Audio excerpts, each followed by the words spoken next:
Guys, good morning. आज आम्ही तुम्हाला दाखवणार आहे आमची शेती.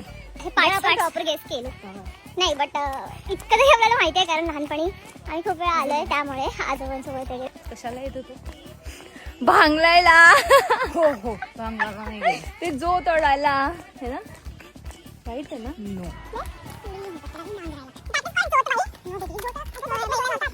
ओके, काहीतरी करायला येत होतं, पण येत वाटाण्याच्या शेंगा खायला काढायला, मसूर वगैरे. आणि आता वाटाणे. ओ भाई, वाटाण्याच्या शेंगा म्हणजे हे किधर हिच मिलेगा नाही गाइस. दरवर्षी असं ठरायचं की वाटाण्याच्या शेंगा जेव्हा स्टार्ट होतात तेव्हा आम्ही सगळे यायचो आणि शेतामध्ये जेवण होतं, म्हणजे मसाले भात करून खायचं. सो ती एक वेगळीच मजा आमची शेती दाखवतो. तर असे पार्ट्स मध्ये शेती आहे, म्हणजे इकडे थोडी तिकडे थोडी. पप्पांना माझ्या 8 काका आहेत, त्यामुळे ते डिवाइड झाले सगळ्यांमध्ये. तर पार्ट्स मध्ये आहे.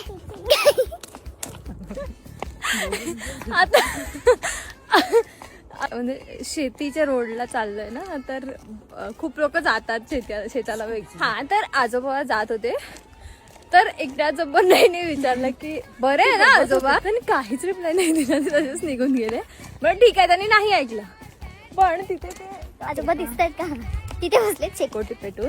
ती त्यांनाही विचारते, थंडी वाजते का आजोबा? अरे ते बघून हसले. काही रिप्लाय नाही.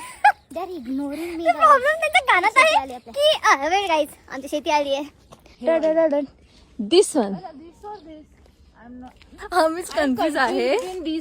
कमी दे की ह्या पट्ट्यामध्ये आमचं शेत आहे बस. That's it. Thank you for watching this video. आणि असंच आम्ही तुम्हाला एंटरटेन करत राहू. आणि yes, have a great great great day guys. Bye bye.